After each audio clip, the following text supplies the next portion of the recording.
Live from the local station, News 4 Jax starts now.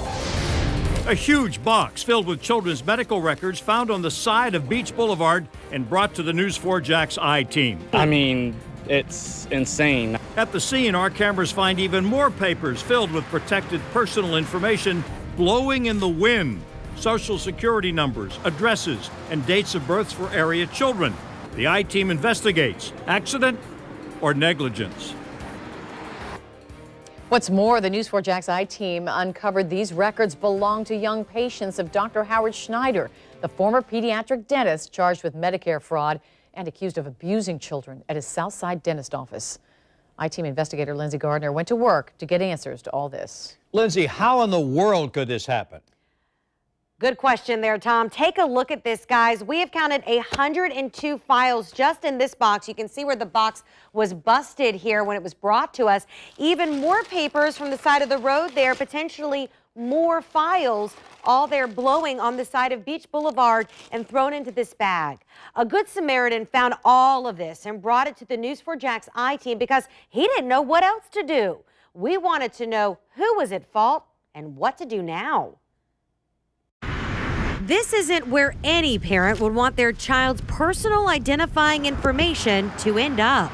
The News 4 Jax I-Team found countless papers strewn all along Beach Boulevard after a Good Samaritan alerted us to this scene.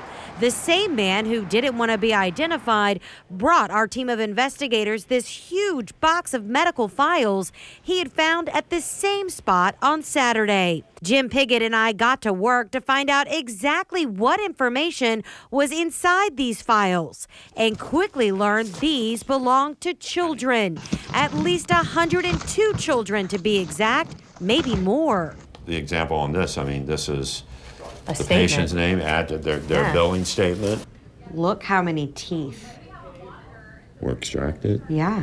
This is one with insurance information. We got to work to notify some parents like Michael Spear. Yeah, I'm absolutely outraged. I mean, you were able to get a hold of me in 2 minutes of looking at a record. Spears' child's file was light. His son only went twice because he says he didn't like Dr. Schneider. Inside other files, we made a disturbing find. Specific informed consent. When your child is sedated and or extremely upset and fearful in the office. Consent letters to allow the doctor to strap young children to papoose boards, labeled by Dr. Howard Schneider as a compassionate technique to perform safe, comfortable, and quality dental treatment. These are the same boards that children later recalled in their office horror stories to prosecutors following the arrest of Dr. Schneider. He is still facing 11 Medicare fraud charges from 2016, but so far has been ruled mentally incompetent to stand trial. Inside another child's medical file, a note from Schneider's staff. This mom is very ridiculous. A letter that goes on to say the mother wanted her child's medical records released back to her. The date, April 22nd, 2015. The same month, parents later began protesting outside of Dr. Schneider's office, alleging abuse. I'm kind of in shock right now. Attorney John Phillips came by to assess what we found. We called him because he represented 131 victims in civil cases against Dr. Schneider. There's dangerous stuff in here that's offensive, that it's gotten to where somebody just dropped it off at a news station because it was on the street. Phillips says it's also potentially against the law. He wouldn't even look inside a record because of privacy laws, but noted in the wrong hands, it could have been a different story. We reached out to Dr. Schneider's attorneys, Bill Shepard and Betsy White. They sent us this note explaining a box of records inadvertently fell off a truck while transporting to a secure location. The accident occurred during a rainstorm. I thought all the documents were retrieved.